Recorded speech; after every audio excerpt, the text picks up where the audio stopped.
తెలంగాణ వ్యాప్తంగా భూముల ధరలకు రెక్కలొచ్చాయి. రాష్ట్ర వ్యాప్తంగా ఉన్న 144 సబ్ రిజిస్ట్రార్ కార్యాలయాల్లో కొత్త ధరలు అధికారికంగా అమల్లోకి వచ్చాయి. ఇకపై జరిగే అన్ని రకాల భూ ఆస్తి రిజిస్ట్రేషన్లు కొత్త విలువల ఆధారంగానే జరుగుతాయి. హేతుబద్ధంగా శాస్త్రీయంగా క్షేత్రస్థాయి అధ్యయనం తర్వాతే భూముల ధరలను సవరించినట్టుగా ప్రభుత్వం తెలిపింది. మరి పెరిగిన ధరలు రియల్ ఎస్టేట్కి బూస్టప్ ఇస్తాయా? ఏ ప్రాంతంలో భూముల ధరలకు రెక్కలొచ్చాయి చూద్దాం. ప్రభుత్వ మార్కెట్ విలువకు బహిరంగ మార్కెట్ ధరలకు మధ్య ఉన్న భారీ వ్యత్యాసాన్ని తగ్గించడమే లక్ష్యంగా ఈ సవరణలు జరిగాయి. బహిరంగ మార్కెట్లో విపరీతమైన ధరలుండి ప్రభుత్వ రికార్డుల్లో మాత్రం తక్కువ విలువ ఉన్న ప్రాంతాలని గుర్తించి ధరల విలువల్ని చేంజ్ చేశారు. ఓపెన్ మార్కెట్ ధరలతో పోలిస్తే పెద్దగా వ్యత్యాసం లేని ప్రాంతాల్లో పాత విలువల్ని యథాతథంగా ఉంచారు. గ్యాప్ ఎక్కువగా ఉన్న ప్రాంతాల్లో సాగు భూములు, ఖాళీ స్థలాల ప్రభుత్వ విలువని 50% నుంచి ఏకంగా 100% వరకు పెంచారు.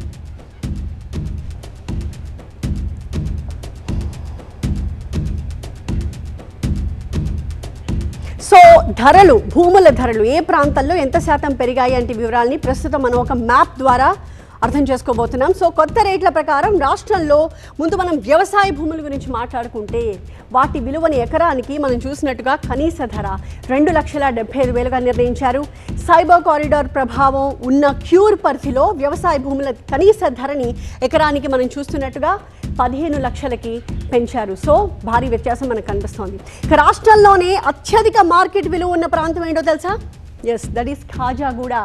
ఇక్కడ ఎకరం భూమి ప్రభుత్వ విలువ ధర ఎంత ఉంది అంటే మనం చూస్తున్నట్టుగా 30 కోట్లు ఒక్కొక్క ఎకరం. ఇది కొత్తగా రివైజ్డ్ వాల్యూ అన్నమాట. ఇక ఓపెన్ ప్లాట్ల విషయంలో కూడా భారీ మార్పులే జరిగాయి. గ్రామీణ ప్రాంతాల్లో ఏ రకంగా మార్పులు వచ్చాయి, మున్సిపాలిటీలు ఎలాంటి చేంజెస్ వచ్చాయన్నది మనం ఇక్కడ చూస్తూ ఉన్నాం. ఈ మ్యాప్లో గ్రామీణ ప్రాంతాల్లో మనం గజం ఎంత చూస్తూ ఉన్నామో 600 రూపాయలు ఉంది. అయితే అక్కడి నుంచి స్టార్ట్ అవుతోంది, దట్ స్టార్టింగ్ ప్రైస్ అని చెప్పొచ్చు. సో మినిమం ప్రైసెస్ని ఫిక్స్ చేశారు ఈ రకంగా. మున్సిపాలిటీల్లో అయితే ప్రతి గజం మినిమం మనకి 1000 రూపాయలు, మున్సిపల్ కార్పొరేషన్లలో అయితే 1500, అలాగే హెచ్ఎండిఏ పరిధి ప్రాంతాల్లో అయితే మనకి మినిమం 2000 రూపాయల నుంచి స్టార్ట్ అవుతుంది. అలాగే క్యూర్ అంటే మనకు తెలుసు కదా, core urban reason economy. So cure, pure, rare అని చెప్పి డివైడ్ చేశారు కదా. సో వాటి ఆధారంగా మనం క్యూర్ని తీసుకుంటే క్యూర్ పరిధిలో ఉన్న రెసిడెన్షియల్ ఏరియాకి మనకి 3000 రూపాయల మినిమం ప్రైస్ని ఫిక్స్ చేశారు. ఇక గచ్చిబౌలి రెసిడెన్షియల్ ప్లాట్స్కి గజానికి మనం ఇక్కడ చూస్తున్నట్టుగా 78,000 మార్కెట్ విలువ ఉండగా కమర్షియల్ ప్లాట్స్కి ఎంత ఉంది? 1,15,000 రూపాయలని ప్రభుత్వం ఫిక్స్ చేసింది.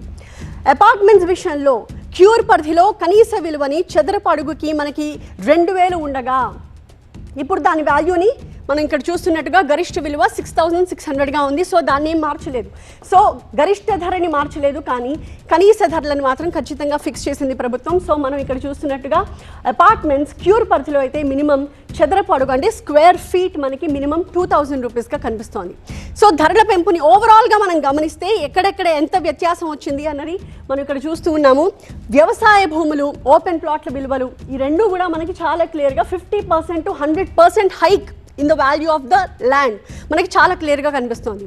అదే మనం అపార్ట్మెంట్స్ తీసుకుంటే మ్యాక్సిమం 20% డిఫరెన్స్ మనకు కనిపిస్తుంది. సో ఈ రకమైన చేంజెస్ ప్రభుత్వం చేసింది భూముల ధరలకి. రాష్ట్ర వ్యాప్తంగా సుమారు 92,000 ప్రాంతాల్లో ధరల సవరణలు చేపట్టగా అత్యధిక భాగం మనకి హైదరాబాద్ ఔటర్ రింగ్ రోడ్ పరిధిలోనే విలువల్లో ఎక్కువగా మార్పు జరిగింది. ప్లాట్ల విషయంలో, ఫ్లాట్ల విషయంలో ఉన్న అసమానతల్ని తొలగించడానికి కొన్ని ప్రాంతాల్లో అన్ని అంతస్తులకి కూడా ఒకే రేట్ని ఫిక్స్ చేశారు.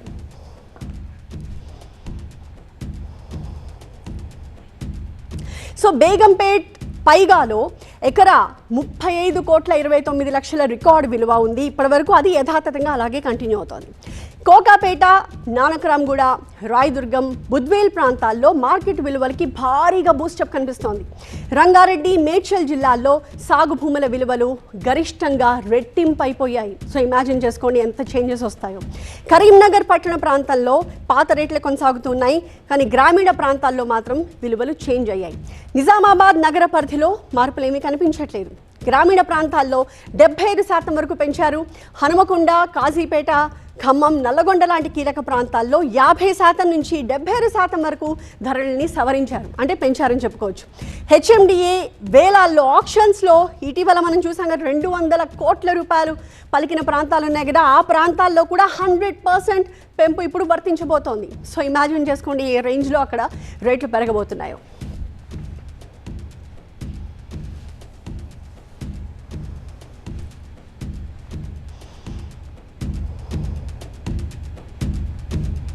భూముల డిమాండ్, అభివృద్ధి, మార్కెట్ ట్రెండ్ల ఆధారంగా సవరణలు జరిగాయి.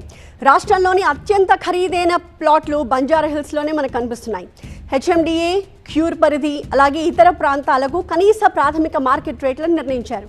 మరోవైపు మధ్యతరగతిపై మరింత భారం పడకుండా కూడా ప్రభుత్వం చర్యలు తీసుకున్నట్టుగా తెలుస్తోంది. సో మధ్యతరగతికి ఏ రకంగా ఊరటనిస్తోంది. ఫ్లాట్స్ అంటే అపార్ట్మెంట్లో మనం కొనుక్కునే ఈ ఫ్లాట్ల విలువల్లో కేవలం 10% నుంచి 20% వరకు మాత్రమే పెంపు వర్తిస్తుందన్నమాట. సో ఫ్లాట్లపై భారీగా భారం పడకుండా ప్రభుత్వం జాగ్రత్తలు తీసుకుంది, చర్యలు తీసుకుంది. అత్యధిక డిమాండ్ ఉన్న ఓఆర్ఆర్ ప్రాంతాల్లో మ్యాక్సిమం 20% వరకు పెంచారు. హైవేలు, రోడ్డుకి 100 అడుగుల దూరం, అలాగే వాణిజ్య కేంద్రాలకు ప్రత్యేక ప్రాధాన్యం ఇచ్చారు.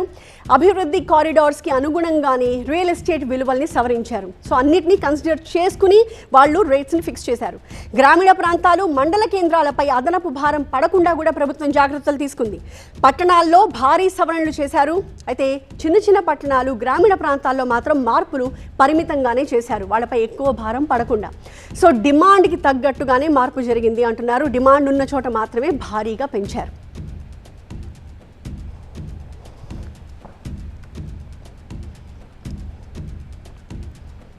సో ఒక సింపుల్ ఎగ్జాంపుల్ ద్వారా మనం ఇంకొంచెం డీటెయిల్గా అర్థం చేసుకుందాం. పెరిగిన ధరలు సామాన్యుడికి పెనుభారం కాబోతున్నాయా లేదా అంటే ఇప్పుడు మనం చిన్న కంపారిజన్ ద్వారా చూద్దాం. ప్రభుత్వం పేదవారిపై ధరల భారం పడకుండానే జాగ్రత్తలు తీసుకున్నామని చెప్తోంది. ఏ రకంగా ఎలాంటి చేంజెస్ వచ్చాయి అన్నది మనం తీసుకున్నాం. ఫర్ ఎగ్జాంపుల్ ఇప్పుడు మనం కొంపల్లి ఏరియాని సెలెక్ట్ చేసుకుని కొంపల్లి ఏరియాలో ఒక ఫ్లాట్, అది దాని విస్తీర్ణం ఎంత, 200 చదరపు అడుగులు. సో 2000 చదరపు అడుగులు, 2000 స్క్వేర్ ఫీట్ ఉన్న ఒక ఫ్లాట్ మీరు కొనుక్కున్నారంటే ఇంతకు ముందు దాని వాల్యూ ఎంత ఉంది, ఇప్పుడు ఎంత ఉంది. సో ఒకసారి గమనిస్తే ప్రభుత్వ విలువ మనకి 2200గా ఉంది. సో ఫ్లాట్ మొత్తం విలువ ఎంత, 2200 అంటే ప్రతి చదరపు అడుగు. సో మనకి 2000 చదరపు అడుగులకి ఇంటూ 2200 ఎంత అవుతుంది, 44 లక్షల రూపాయలు. సో దీని మీద రిజిస్ట్రేషన్ ఛార్జెస్ మీరు 7.5% కడతారు, విచ్ ఇస్ 3,30,000. సో ఇంత మీరు పే చేయాల్సి ఉంటుంది. అదే ఇప్పుడు కొత్త రేట్స్ అమల్లోకి వచ్చాయి. ఇవెంత ఫ్లాట్ విస్తీర్ణం అంతే 2000 చదరపు అడుగులు, కానీ ప్రభుత్వ విలువ ఇప్పుడు చదరపు అడుగుకి మారింది. ఇది 2700, అంటే 2200 నుంచి 2700 చేశారంటే 500 రూపాయలు పెంచారు. సో ఇప్పుడు ఫ్లాట్ వాల్యూ ఎంత అయింది, 54 లక్షలు అయింది. సో దానిపై 7.5%. సో రిజిస్ట్రేషన్ ఛార్జెస్లో ఎలాంటి చేంజెస్ లేవు. So 7.5% is 4,05,000.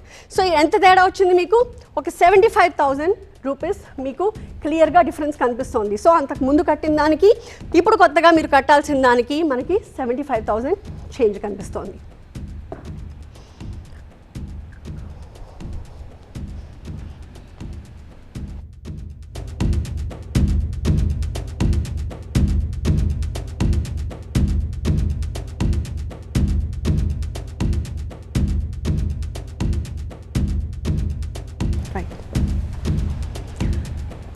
సో కొంపల్లి మాత్రమే కాకుండా ఇలాంటి పరిస్థితి మనకి మార్కెట్ విలువలు పెరిగిన ఇతర పట్టణ ప్రాంతాల్లో ఉన్న ఫ్లాట్స్, అలాగే ఫ్లాట్ కొనుగోలు చేసే వారిపై కూడా ఖచ్చితంగా ఇంపాక్ట్ చూపించే అవకాశం కనిపిస్తోంది.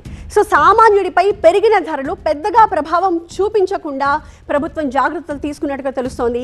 ఇప్పటికే రిజిస్ట్రేషన్స్ కోసం మరి పాత ధరల ప్రకారం ఆల్రెడీ స్లాట్ బుక్ చేసుకున్న వాళ్ళ సంగతి ఏంటి అంటే వాళ్ళు కూడా ప్రస్తుతం పెరిగిన విలువల ప్రకారమే అదనపు ఛార్జీలు చెల్లించాల్సి ఉంటుంది.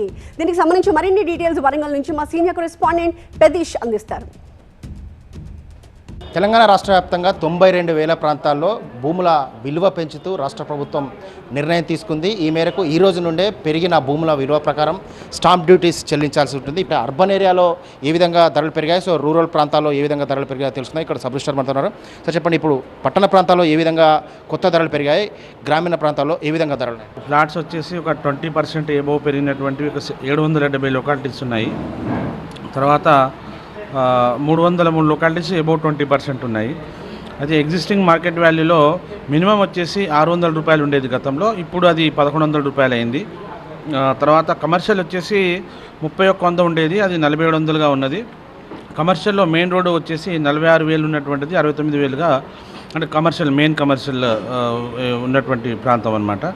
ఫ్లాట్స్ వచ్చేసి 1,300 రూపాయలు ఉండేది పర్ మన దీనికి కాంపోజిట్ వాల్యూ, అది కాస్త ఇప్పుడు రెసిడెన్షియల్లో 2,800గా చూపిస్తుంది. మార్కెట్ వాల్యూ మరి 3,100 రూపాయలే ఉండేది, కొంచెం పొటెన్షియాలిటీ ఉన్నటువంటి ఏరియాస్లలో తక్కువగా ఉంది, కాబట్టి దాన్ని ఇప్పుడు 100%గా పెంచడం జరిగింది. సో ఈ పెరిగిన రిజిస్ట్రేషన్ వాల్యూ వల్ల ఈ ఏమైనా రిజిస్ట్రేషన్ల పైన ప్రభావం చూపే అవకాశం ఉందా? రియల్ ఎస్టేట్ పైన ఎట్లాంటి ప్రభావం చూపే అవకాశం? మామూలుగా అయితే మనకు డైలీ వారీగా 108 స్లాట్స్ ఉండేవి. సో మరి ఈరోజు డే 1 కాబట్టి మరి ప్రజెంట్ 64 స్లాట్స్ అయితే బుక్ అయినాయి. రిజిస్ట్రేషన్ కోసం వచ్చా పర్పసే వచ్చామండి. ఇదివరకు 2700 వాల్యూ, ఈరోజు 41 అంటే 50% ఆల్మోస్ట్ పెంచారు. అసలే రియల్ ఎస్టేట్ చాలా ప్రాబ్లం ఉంది, ఆర్థిక మాన్యం పోతున్నది దేశం అంటే. ఈ పెరగడం వల్ల చాలా ఇబ్బంది ఉన్నదండి కొనేవారికి కానీ అమ్మేవారికి.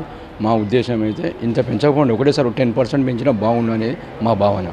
రియల్ ఎస్టేట్ పైన ప్రభావం ఉంటుంది పక్కా ఉంటుందండి. అసలే ఆర్థిక మాన్యం ప్రపంచం మనకు ఒక లేఅవుట్ చేస్తే 20% మినిమం ఫారినర్స్ కొనేది.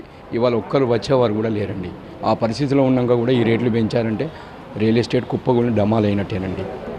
సో ఇది రియల్ ఎస్టేట్ రంగం పైన మాత్రం చాలా ప్రభావం పడుతుందని చెప్పని ఈ కస్టమర్స్ కూడా చెప్తున్నారు. సో ఈ రోజు నుంచి పెరిగిన స్టాంప్ డ్యూటీస్ ప్రకారమే ఆ స్టాంప్ డ్యూటీస్ చెల్లించిన తర్వాత రిజిస్ట్రేషన్ల ప్రక్రియ చేసుకోవాల్సి ఉంటుంది. కానీ కొందరైతే అది పెరిగినా తగ్గినా రిజిస్ట్రేషన్ల ప్రక్రియ అనివార్యం కాబట్టి చేసుకోక తప్పదు అని చెప్తున్నారు. కానీ ఈ ఎఫెక్ట్ మాత్రం ఖచ్చితంగా రియల్ ఎస్టేట్ వ్యాపారం పైన చాలా ప్రభావం చూపుతుందని చెప్పి చాలామంది కస్టమర్స్ చెప్తున్నారు.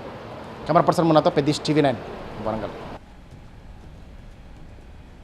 సో ఈ పెరిగిన ధరల కారణంగా రియల్ ఎస్టేట్కి బూస్టప్ వస్తుందా లేకపోతే కుప్పకూలిపోతుందా కొంతమంది చెప్తుంది. దాని ప్రకారం అన్న దానికి సంబంధించి రాష్ట్ర వ్యాప్తంగా మనకి మిశ్రమ స్పందనే కనిపిస్తోంది. అయితే నిపుణుల అంచనా ప్రకారం మాత్రం రియల్ ఎస్టేట్కి కొత్త ఊపు వస్తుంది అని విశ్లేషిస్తూ ఉన్నారు. రిజిస్ట్రేషన్ విలువల పెంపుతో రియల్ ఎస్టేట్కి బూస్టప్ ఖాయమని అంటున్నారు. ORR పరిధి భూములకు రెట్టింపు విలువలు వస్తాయని చెప్తున్నారు. సో శివారు భూములే ఇక పెట్టుబడిదారుల ఫస్ట్ చాయిస్ అవుతుంది. అలాగే ఫ్లాట్లపై భారం పెరిగినా కూడా డిమాండ్ తగ్గే సూచనలు మాత్రం ఉండవని చెప్పి కూడా చెప్తున్నారు. కోకాపేట, రాయదుర్గం భూములకు మరోసారి గోల్డెన్ టచ్ ఇచ్చారు అని చెప్పి కూడా విశ్లేషిస్తూ ఉన్నారు. హైదరాబాద్ విస్తరణకు తగ్గట్టుగానే భూముల విలువల సవరణ జరిగింది. సో ఎక్కడా కూడా భారీగా తేడాలు తీసుకొచ్చే ప్రయత్నం జరగలేదు. అసమానతలు ఉన్న చోట మాత్రమే కరెక్ట్ చేశామంటున్నారు. గ్రోత్ కారిడార్స్కి ప్రభుత్వ విలువల్లో భారీగా ప్రాధాన్యం ఇచ్చామని చెప్తున్నారు. అలాగే పెట్టుబడులకు పాజిటివ్ సిగ్నల్స్ వచ్చే అవకాశం మరింతగా మెండుగా ఉంటుంది అంటున్నారు. శివార్ల రియల్ ఎస్టేట్కి ఇది ఖచ్చితంగా కొత్త ఎనర్జీ ఇచ్చినట్టే అని కూడా ప్రభుత్వం చెప్తోంది. సో ప్రభుత్వ రేట్లు పెరిగినా మార్కెట్ జోరు కొనసాగే అవకాశమే ఉంది. రిజిస్ట్రేషన్ విలువలు మార్కెట్ ధరలకు దగ్గరవుతూ ఉండడంతో అండర్ వాల్యుయేషన్ లావాదేవీలకు కొంత బ్రేక్ పడవచ్చు.